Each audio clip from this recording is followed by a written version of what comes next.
all my friends got off work, and I ran into this guy who said that his dad owned an architecture firm. And I thought that he was some other person. I didn't really think that deeply into it.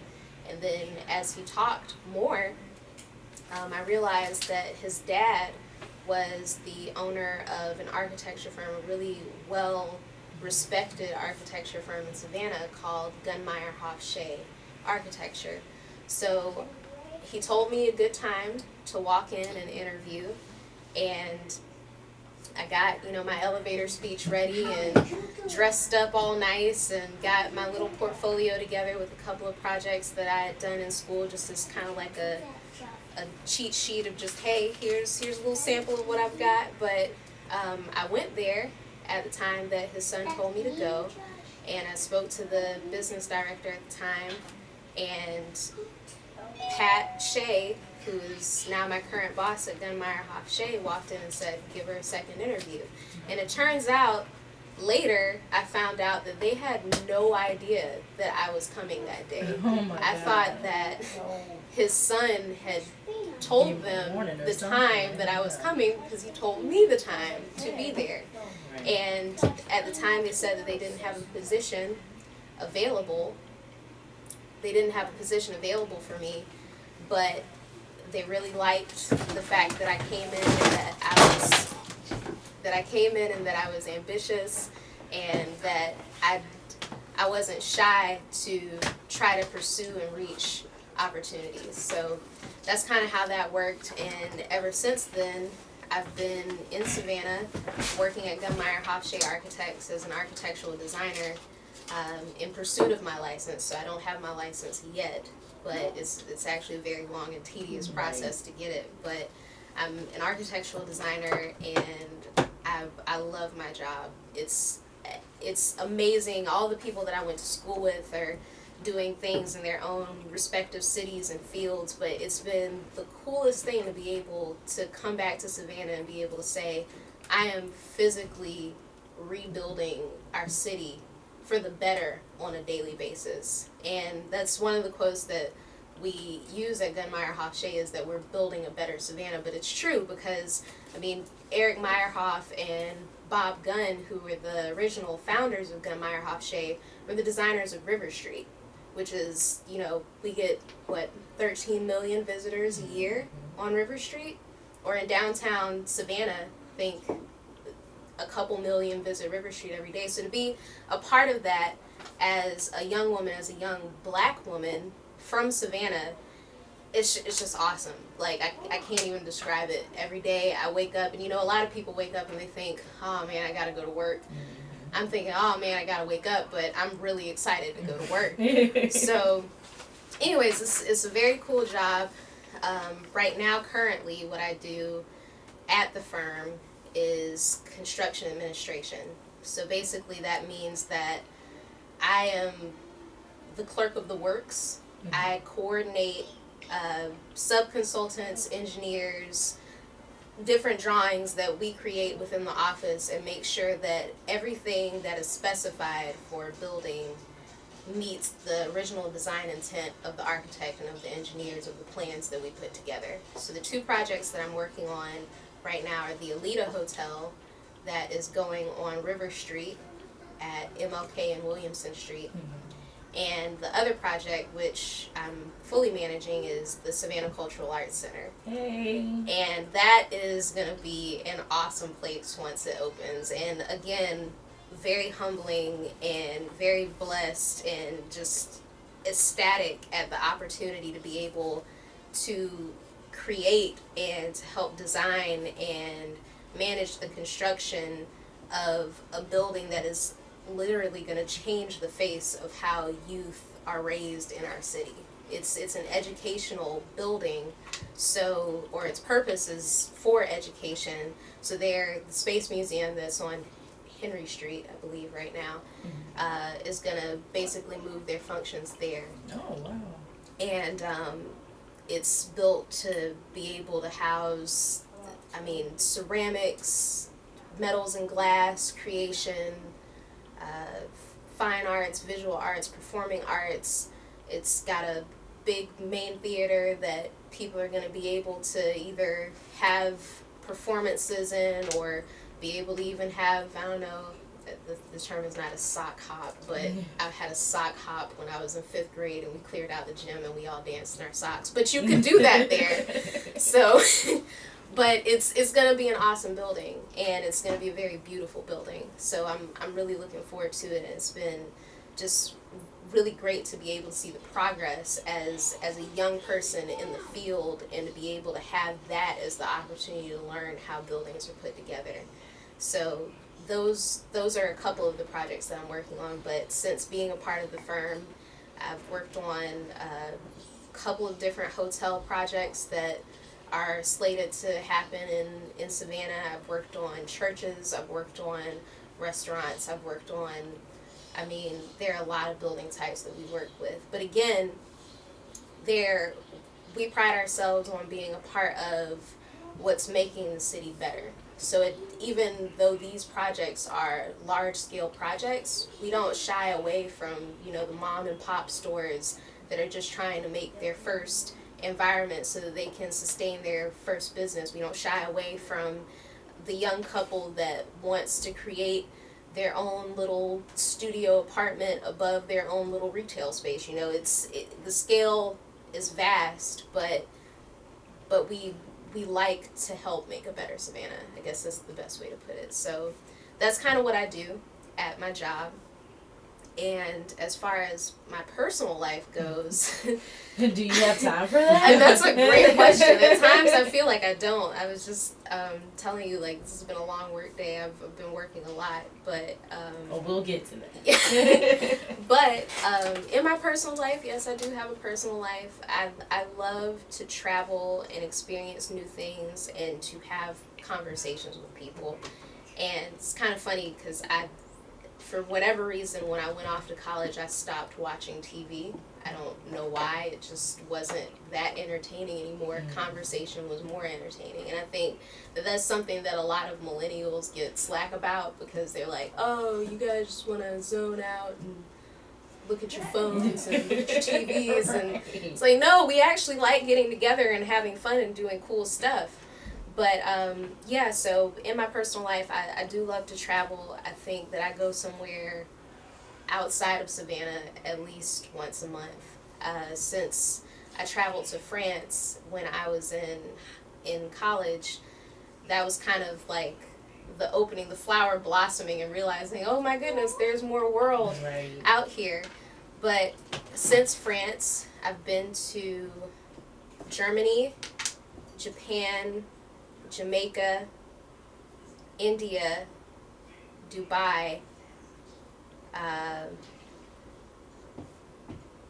I'm missing one or two, but I've been a couple of places, and they've all been very different. In a couple of those places, I kind of lost my life. Like in Germany, I lost my passport and all of my credit cards and all of my cash. No. I know, right? But I'm glad you're back. Yes, me too. My mom was freaked out, but everything was great. And again, like I said, the trip to France, and I'll go deeper into that. It was a very difficult trip because, I mean, I love my classmates. We had an awesome class, but none of us had ever been outside of the country and together with other people for that long of a period of time. And everyone's personalities come out after a while. So, and that's human nature.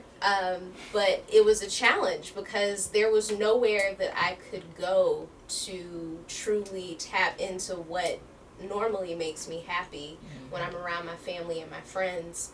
So I had to learn to author that and create that for myself.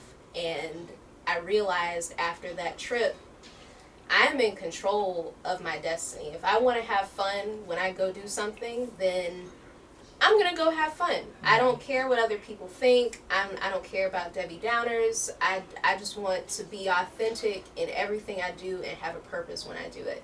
So when I got to Germany and I lost my life, it was kind of interesting because, I didn't have any money, and, this one couple felt kind of bad for me when I first arrived back into Munich, and she gave me some leftover chicken out of her kitchen and some water and was like, this is all we can do for you.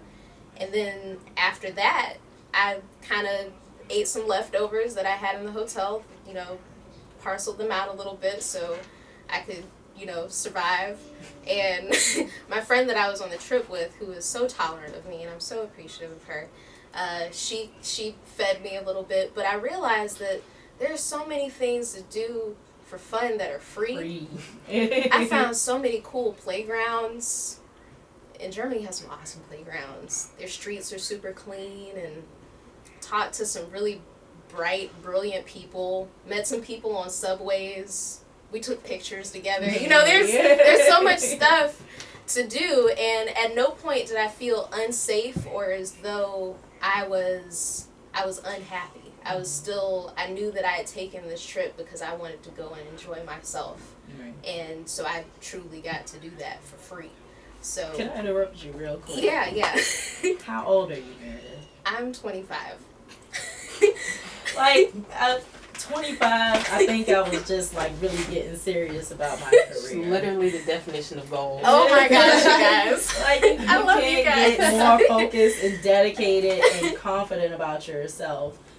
People don't feel this way about themselves until they're in their 40s sometimes. And you've accomplished so much. That's why I said that, in a quarter of a century, you've done more than most people will do in their lifetimes. That's so much to be, proud of. Thank you. It feels, when you asked me to come on the station, you said, just talk about yourself. It's like, wow, I have stuff to talk about. It kind of, it doesn't dawn on you, but it's authentic experiences, I don't want to live life for what others expect of me.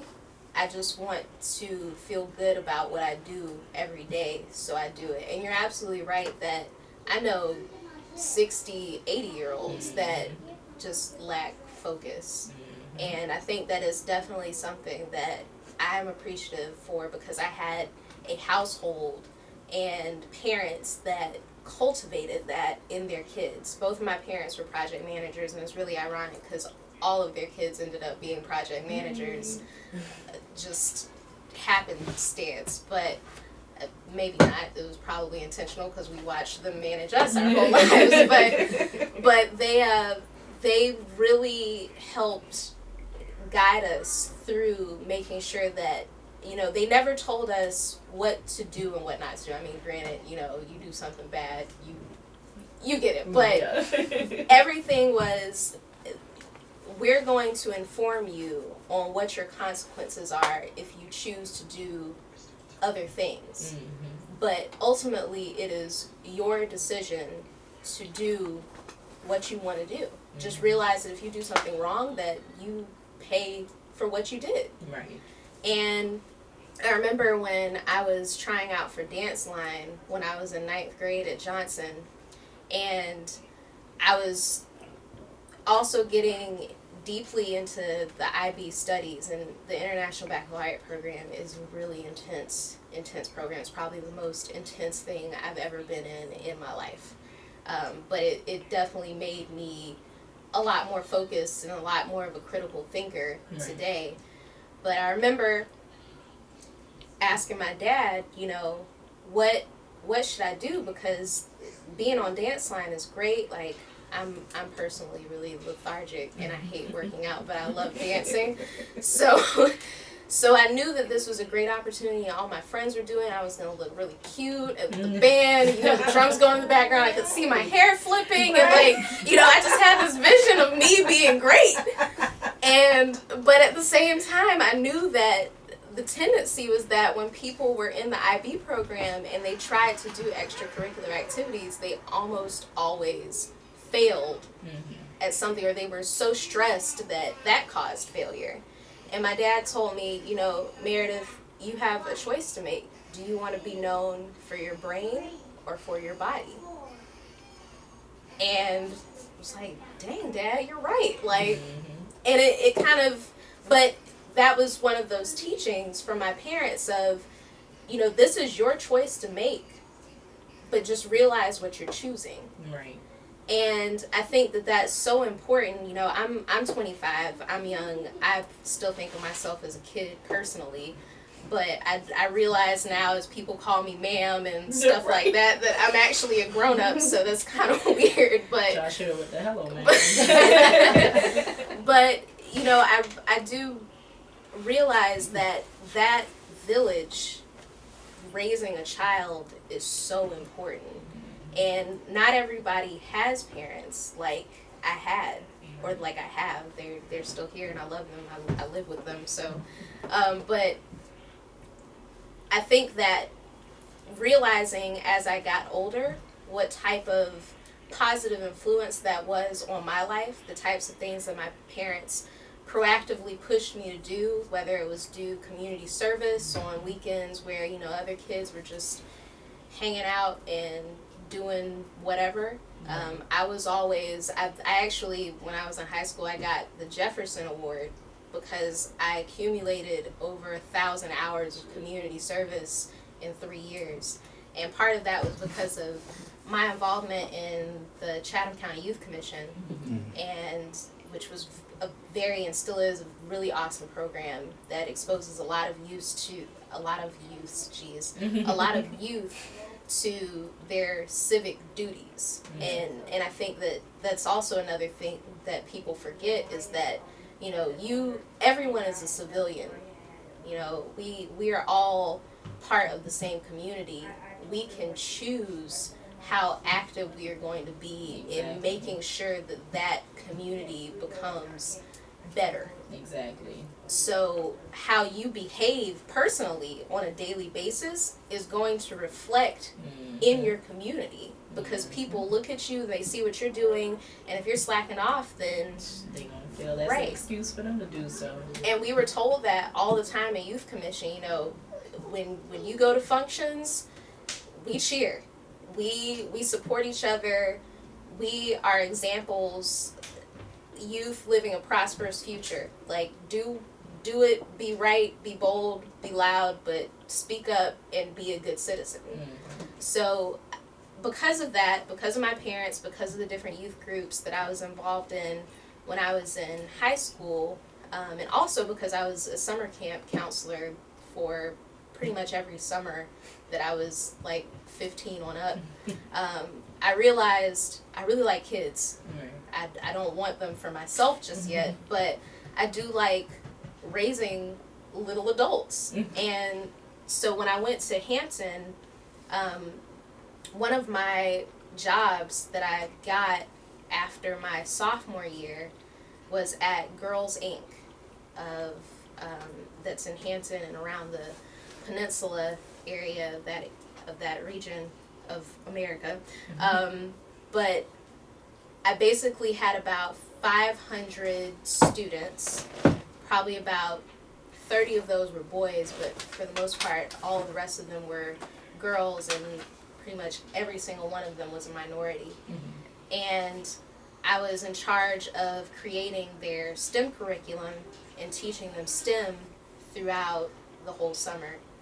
And I loved every second of it. I wish that I could go back and volunteer again, and I probably will. I always advocate that my friends do it that are still in the area. But again, it was just another one of those things that I didn't realize when my parents suggested, hey, you should go try being a summer camp counselor, because we see how well you interact with the people that are younger in the stuff that we're putting you in.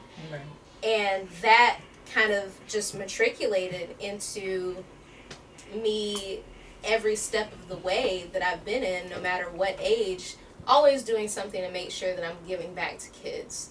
And so I do, not intentionally, but people ask me to do them, so I show up. Like, I do a lot of motivational speaking and telling kids, be authentic, be everything that I just said. This is where I am, and I know that I'm just starting. Like, I'm still a baby in the game. But if I can accomplish this at this point, you have your own road that you can light with your own light. Mm-hmm. So go do that. So yeah, that's kind of the gist with the kids. Once I came back to Savannah, I got involved in a program called Camp Explore, which you volunteered with. I think you volunteered with it, right? Once. Okay. It was a great program, and I really hope that we can get it back up and running soon. But it was a STEM camp that was basically set up to happen once a month. Mm-hmm. We had ages 2nd through 5th grade, and we would get together once a month, Saturday, 2nd Saturday of every month, and we would teach them yoga and computer programming and ecology and urban design and architecture and music production and chemistry. Mm-hmm. And we would have what we call brain breaks, where, after 45 minutes or so, kids start to get a little restless and they might get tired of activities. So we take them into the gym and we would just have a dance party, or we teach them jujitsu, or we teach them about banking and partner up with local businesses like Queensboro Bank, and they'd come in and help the kids figure out what it meant to spend money or to make checking accounts, or things, practical skill sets that people should have. Right. And I'm a firm believer in, if you teach someone starting young and you keep reaffirming and validating that that's the type of behavior that they should have, then more than likely that's what they're going to do when they get older. Mm-hmm. So it was very cool being a part of that. I started out as a volunteer, and of course, because I love what I do, they realized that and said, Meredith, you want to be a volunteer coordinator? So I was like, sure. So then my job was to, make sure that volunteers came to the camp and that people were well informed, and that basically making sure that, because, we're there for the kids, but I still feel like I'm a kid. I know that I need entertainment too. We all need entertainment. Right. We all need to feel this and be in the spirit to just have a good time, because that's what we're here for. So I was basically a good time facilitator in a lot of ways for that. But I like it. But that's what I did with Camp Explore, and then I also just, whenever I can, I get involved with different people's events around the city. I'm always keeping my eyes open to community events. Like I saw you the other day at the Waters Avenue neighborhood meeting to go over the future plans that they have for the area. So I like to stay woke, basically. So I love it. I feel like I've been talking for a minute, so. No, that's perfect. That's exactly what we want you to do. Okay. In the meantime, we're going to take a little break to do the station ID and wherever this folder is for whatever I can find. I don't know. There's like 3 folders open over here. I don't even know what I'm looking at right now.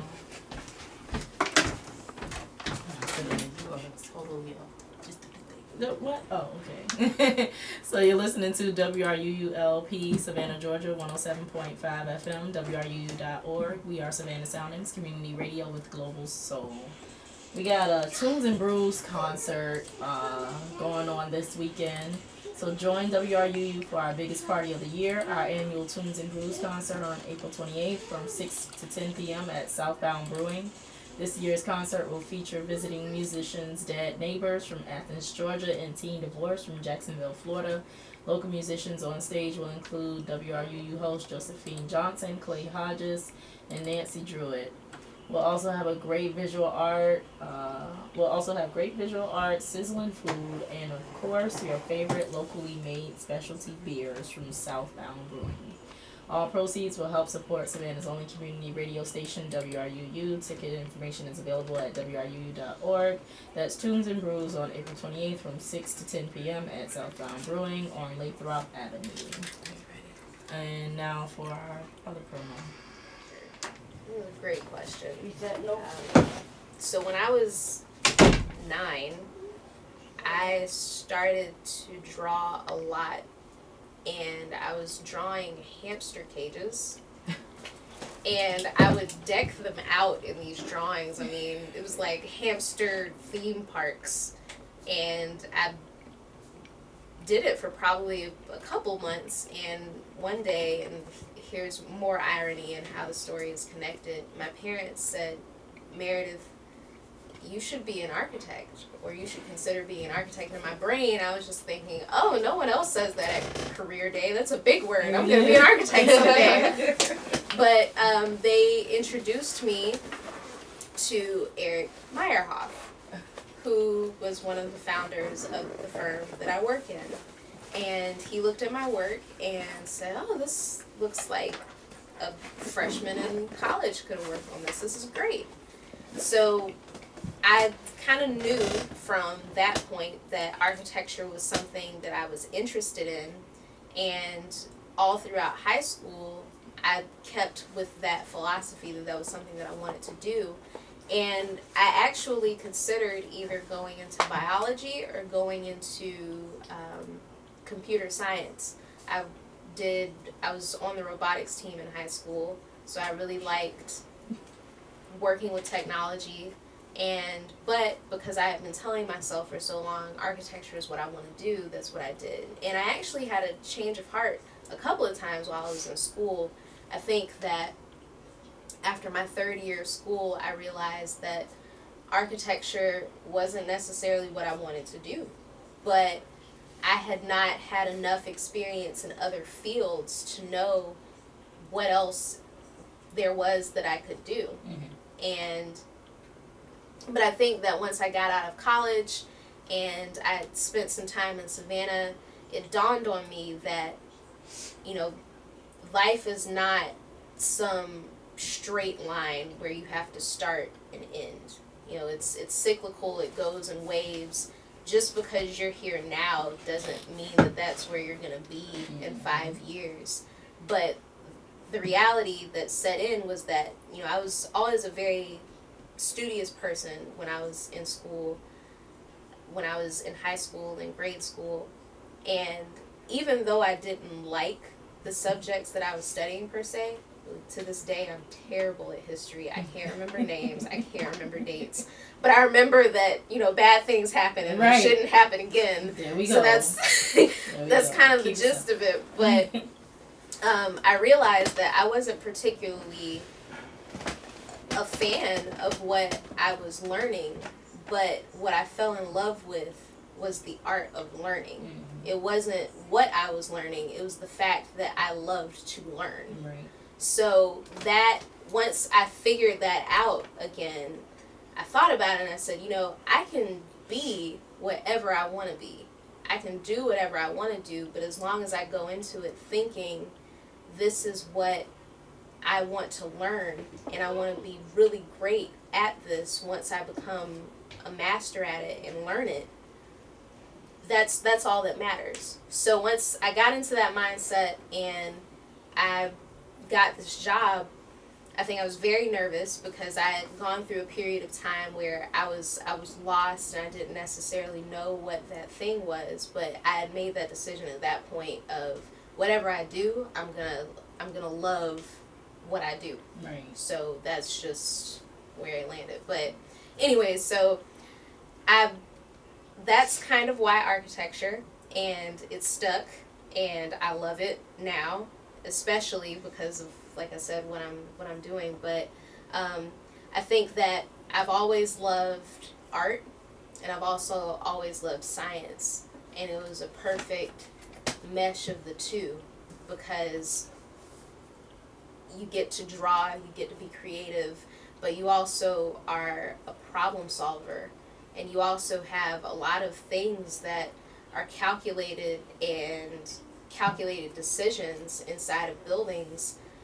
Because, architecture is a profession. A lot of people look at doctors and think that they're the most magical humans in the world because they work on humans and they fix them, right? Mm-hmm. And it's this micro thing that you can tangibly see, this person saved my life. Right. But what you don't think about is did my house just fall on me yesterday? Right. You know?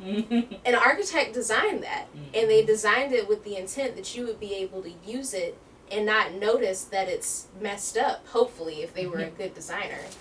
But architecture is a profession, and it's very challenging, and there's a lot of responsibility that goes into it. So I've always been a person that liked to do challenging things. So once I realized that, you know, right now I do construction administration, which is a piece of the profession that architects provide for. And I love this portion of what I'm doing, but there are also so many other realms to be great within the field that I knew that it was something that if I started it young, that I would be able to dedicate, not necessarily dedicate my life to just that, but it would be something, it would be a profession that would be fulfilling for a lifetime if I chose to still stick with that for the rest of my life, if that makes sense. Yes, absolutely.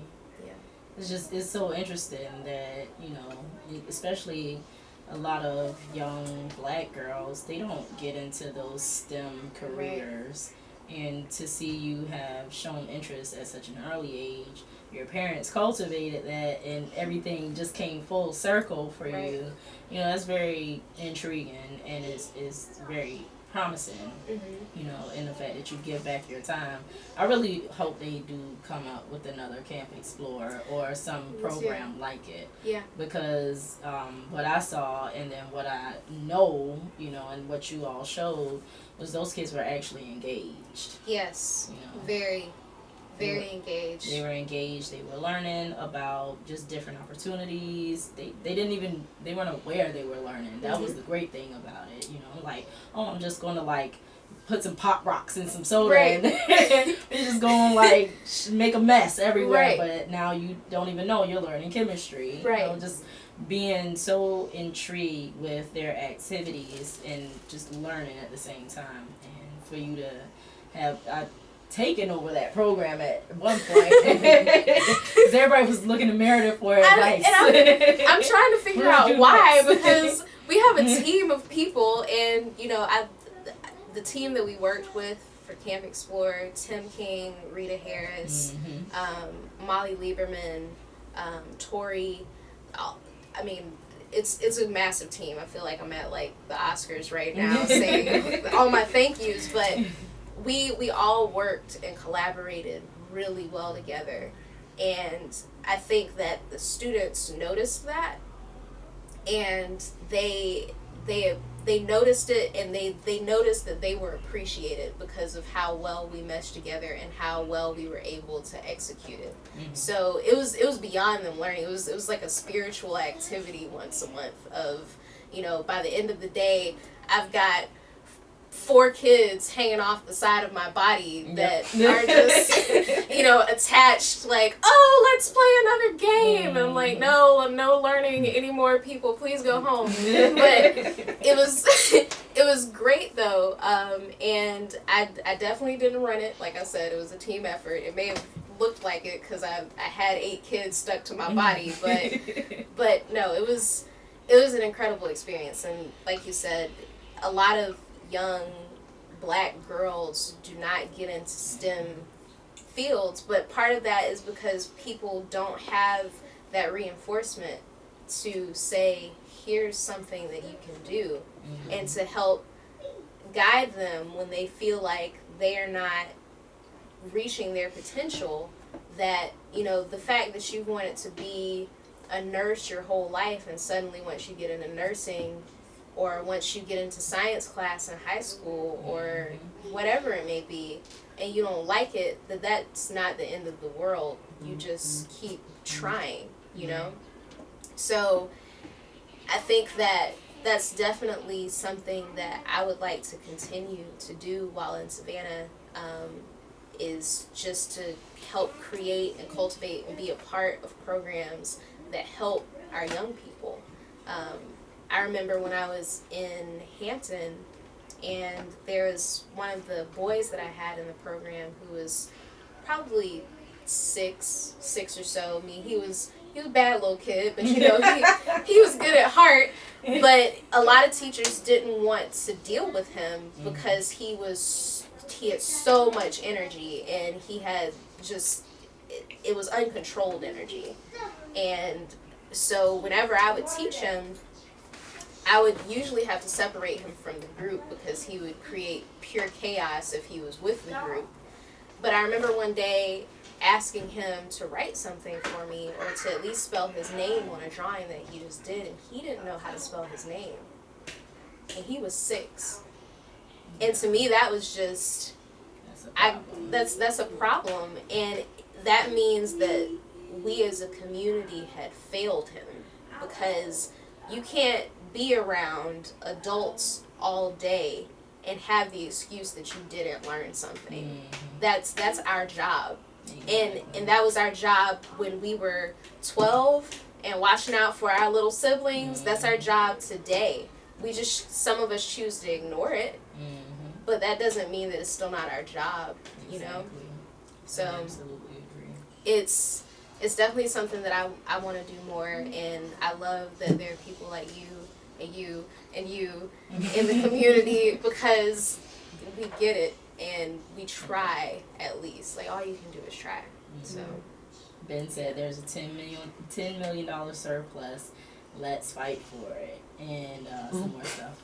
But he's actually on point with what I was thinking as well. And I've seen you, and that's not me throwing out anything, but I've seen you take a couple pictures with Van Johnson. And you said you were a part of the youth commission as well. Yeah. You know, the fact that you are such a success story, that's a platform for you, that if you did decide to invoke council to set aside funds to create a program, like Van Johnson actually tried to fight for $35,000 for the basketball camps, but was turned down. But now the community is talking. Okay, why was this project turned down? The next election cycle is coming up. Let's see who voted against this. Now we know who we need to vote out and put in, because we need community initiatives in place to keep these kids busy, especially during the summer.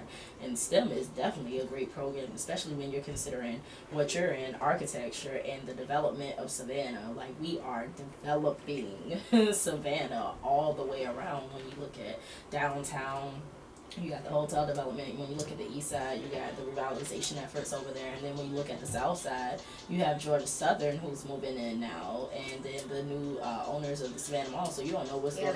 There's opportunity everywhere. Right. You know, and then we're in a wetland society, so like, and I only know that now because I've sat on selection committees for those architecture and engineering bids.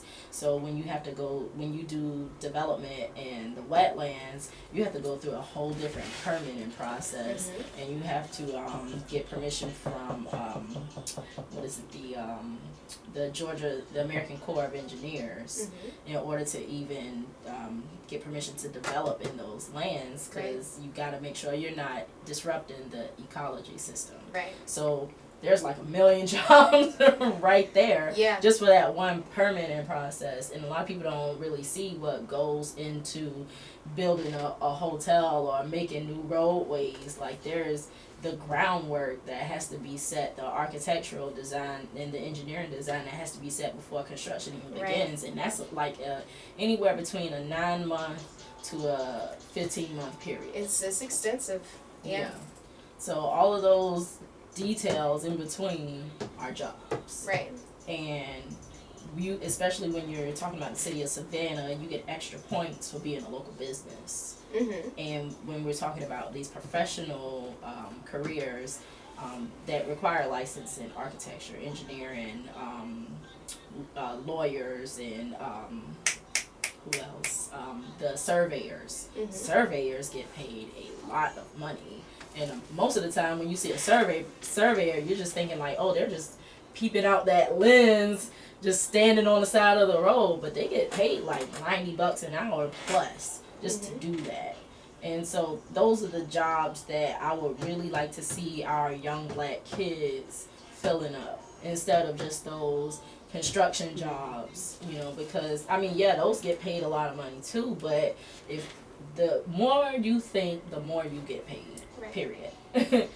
That's true. That's true. And I think that I've noticed it within the construction field, and part of that is due to the economy collapse or recession. It was not a collapse; it was a recession, where the tradesmen on the job are either really young or really old, and there are a lot more older tradesmen on the job than there are younger, because the opportunity wasn't there for people to have those jobs for almost a decade. So there is a gap, and I think that people need to be informed. People should not shy away from having trade skills and from using their hands. It's true that the more you think, the more you get paid, but some people, I'm not saying that some people that work really hard with their hands can't think. Right. But people are good at different things. You know, I am not going to be lifting a masonry block over my head 500 times a day. Like, I know that when my dad told me that analogy of, you know, which one are you going to use, your brain or your body, it was like, wow, I'm 5'1". I probably am not going to be using my body for very long. Yep. But, you know, I think that changing the conversation around what it means to have your hustle and what it means to do a good job has to start with us. I think that people a lot of times are told that, you know, the next big poppin' thing is going to be for me to, I don't know, make my mixtape, and I'm going to get seen and noticed and get all this money because I have dedicated myself to what I love to do. And there's absolutely nothing wrong with doing what you love to do, but also realizing that there are other areas of your life that you can expand. Exactly. And realizing the risk that it takes to put yourself out there without also developing your skill sets in other areas as well. So I think that you're right that there are a lot of opportunities out there for minorities, especially in Savannah. And again, I was one of those people that came back and said, oh, there's nothing here for me. But I think that the more and more we can focus on educating people from the start is how we will be able to see a change after a couple years. People need their hands held. And I don't think that there are a lot of people holding hands in the industries, or I won't say that there aren't a lot of people holding hands. People don't notice the opportunities for their hands to be held outside of what is advertised to them on a daily basis. Right. We live in a society right now where we are legitimately in our bubbles. If you have social media, you are in a bubble, because what you click on is what is thrown back in your face on a daily basis. The friends that you talk to on a daily basis are all what's advertised to you to keep conversation going. I remember during the last election that there were so many people that were outraged at the fact that their friends or people that they considered friends were not sided on the side that they were in the political debate.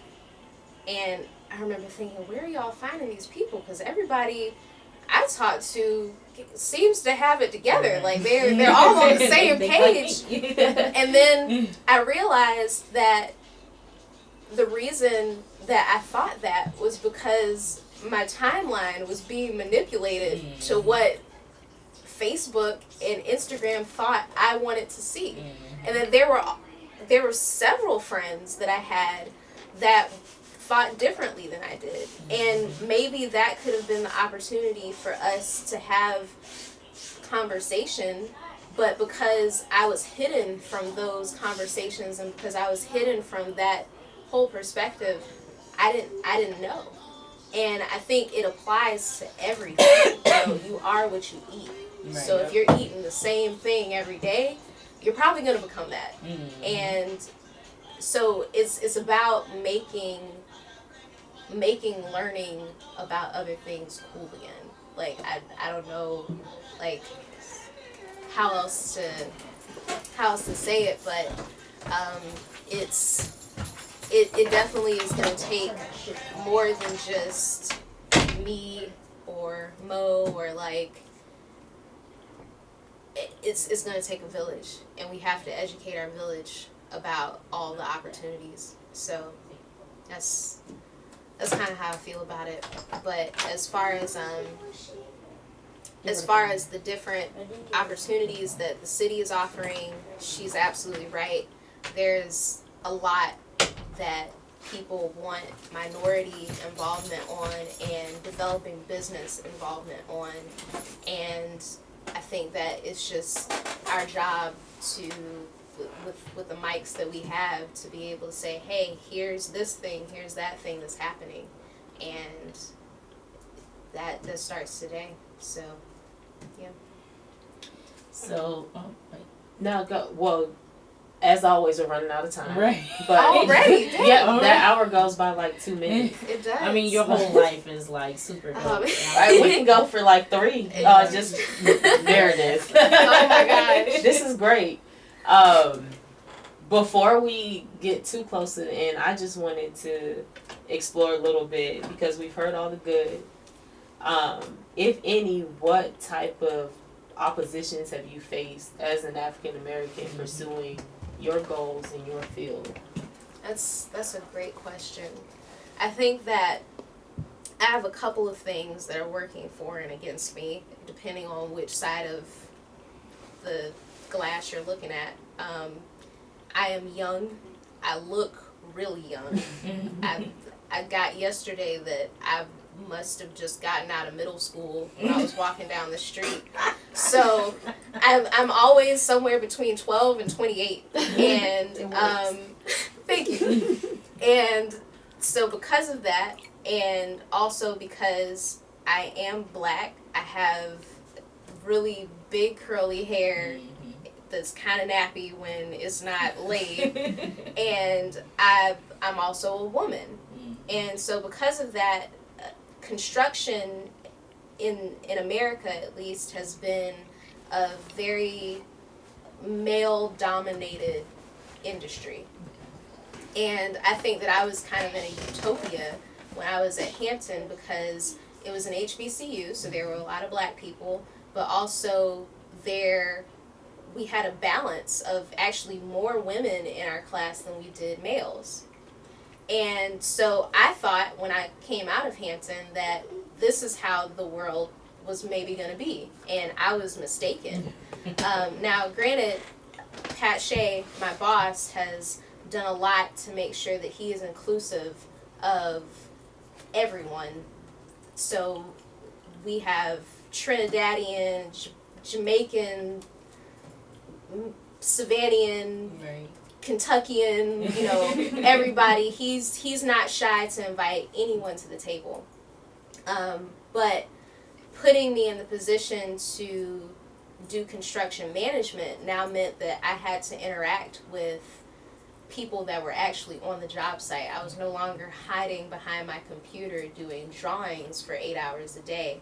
So I think that, you walk in rooms and you can feel the awkward tension sometimes, but I've fortunately always been the type of person that does not allow for other people to determine how I feel about myself. I know that I'm a very capable person at anything that I try to do, and I know that I'm personable and that I can joke and laugh about some of everything. It just takes a matter of, taking the veil off and talking on a person-to-person basis. So at first, when I started working on job sites, people kind of looked at me like, oh, she must not know what she's talking about. I remember going to a meeting where we were trying to do a proposal for a site that we were trying to work on, and there were some competitive architects in the room, and they said something that was, that any normal designer, any person that's gotten past their freshman year in architecture school would know. And they used it as a jab because they were talking about it in the meeting, and then pointed at me and said, "Oh, you know what that is, right?" And the person that my business director who I was with was livid at the time. He was like, "How could you let someone say something so disrespectful like that to your face?" Mm-hmm. And for me, I didn't care because he doesn't know me, and if we get this job, he doesn't. Right. So he can say what he wants to say, but it's one of those sticks and stones don't break my bones situations. So I think that there are a couple of things that are important. One, learn not to laugh when things aren't supposed to be accepted. Mm-hmm. People say small jokes and things that are lighthearted, and maybe they think it's humorous for them and their sense of humor.